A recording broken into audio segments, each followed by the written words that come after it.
आत्मिक यात्रा कार्यक्रम रे आपनको स्वागत करू। आसंतु आमे पालक प्रेमाशीष सतमान को द्वारा लिखित आजिर डिवोशन विषय रे चर्चा करिबा।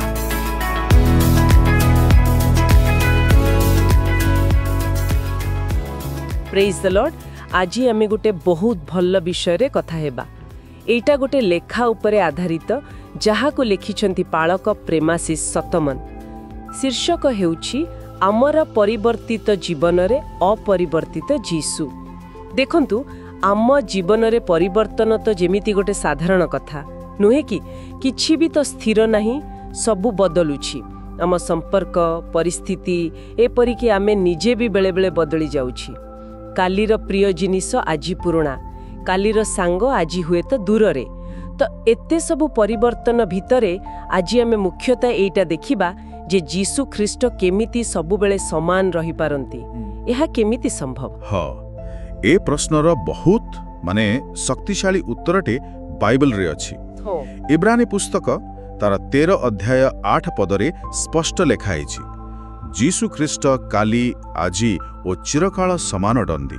बुझिले, एटा खाली गोटे कथा नुहे, यह एक दृढ़ प्रतिज्ञा आउ आम ख्रीष्टीय विश्वासर गोटे मूलदुआ कहिले चले। जेतेबेले बाहरे सबु उलटपालट हेउथाए, सेतेबेले एमिति गोटे अपरिवर्तित सत्य को जानिबा सतरे बहुत आश्वासन दिए। हाँ, एटा सुनिकी बहुत शांति लागुची, कारण सत्तरे परिवर्तन बेले बेले बहुत कष्ट दिए। जेमिति केही जने भरोसा करुथिबा बंधु हठात बदली गला किंबा घरर आर्थिक अवस्था खराब हुई गला, सेतेबेले मनटा पूरा भांगी पड़े। तो आपण कहुचंती जे जीसु सेही स्थिरता दियंती? एकदम निश्चित भाବରେ आमे जदि बाइबल देखिबा, जीसु कोन करुथिले? से रोगी को सुस्थ करुथिले। हाँ, भूतग्रस्त को मुक्ति दौथिले। जो माने दुखरे भांगी पड़िथिले सेमानकु सांत्वना दौथिले। और सबुटु बड़ कथा, जो मानकु समाज घृणा करुथिला छाड़ी दीथिला, सेमानकु से प्रेम करुथिले, आपणे नोथिले। तो एब्री 13.8 पदर महत्व एडी अछि। तांकर सेही स्वभाव, तांकर दया, तांकर शक्ति, तांकर प्रेम, ए सबु खाली सेही 2000 वर्ष तलरे इतिहास नुहे, कारण से निजे बदली नहांती। तेणु तांकर काम करिबारे इच्छा और शक्ति भी समान अछि। वाह, माने सेई एका करुणा, सेई एका शक्ति आजी भी काम करुछि। एटा सुनिबाकू बहुत आशाजनक लागुछि। किंतु गोटे प्रश्न आसुछि मनकू, आमे एई अपरिवर्तित जीसुंक कामकू आजी आम जीवन रे केमिति देखिबु, केमिति अनुभव करिबु? हाँ, एटा बहुत जरूरी प्रश्न। देखंतु, जीसुंकर सुस्थता, तांकर शांति, तांकर प्रेम, ए सबु आजी भी गोटे उपहार भली अछि। परमेश्वर आमको देवा पई चाहंती, किंतु जेकोसी उपहार पाइले ताकू ग्रहण करबाको पड़े ना। आउ एइठी आसुची विश्वासर कथा। किछि लोक भाबी पारंती, अरे सेतेबेले जहा चमत्कार होतला सेटा आजी मो पई केमती हबो।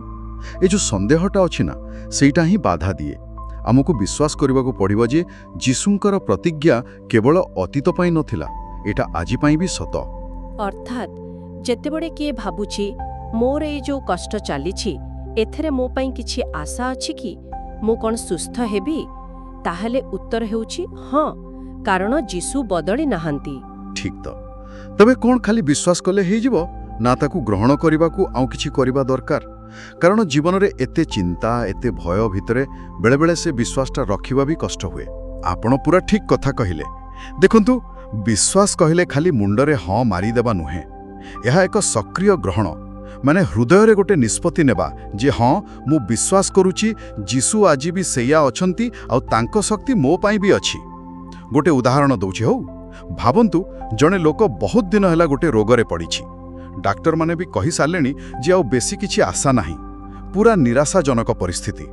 एही समय रे जीसुंकर सेही अपरिवर्तित स्वभाव को मने पकाइबा, जे से काली जेमिति सुस्थ करुथिले आजी भी करि पारिबे, एटा गोटे नुआ आशा देई पारे ना।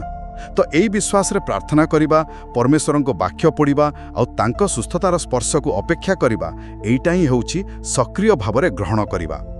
एहार माने नुहे जे सबु बेला आमे जहा चाहिबो सेमिते ही हेजिबो, किंतु एतिके निश्चित जे से कष्ट भितरे भी तांको शांति और तांको उपस्थिति को अनुभव करि हबो। हाँ, एटा बहुत बड़ कथा। यार माने आमर वर्तमान परिस्थिति जहाँ भी थाउ ना कहीं आमे सबुबले सेई अपरिवर्तित जीशुक पाखक आसी परिबा। एकदम प्रत्येक दिन गोटे नुआ सुजोग।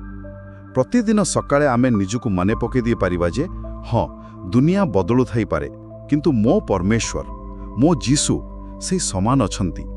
तांको प्रेम समान, तांको शक्ति समान, तांको शांति देवार इच्छा भी समान।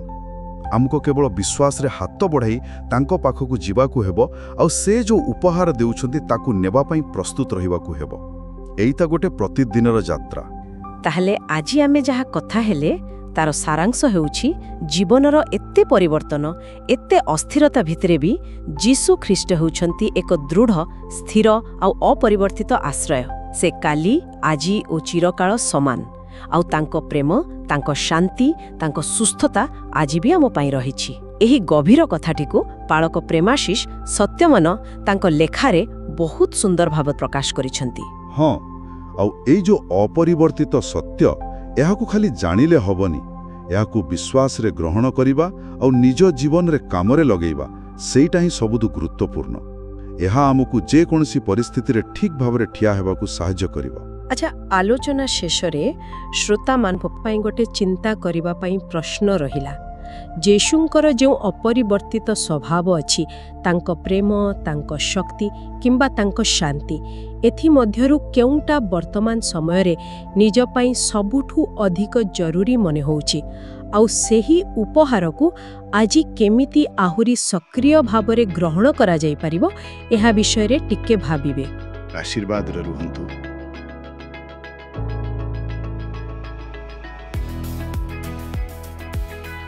आज आत्मिक यात्रा कार्यक्रम रे जोग देवा पई धन्यवाद। जेउठी आमे प्रतिदिन परमेश्वर को वाक्य आलोचना करूछु।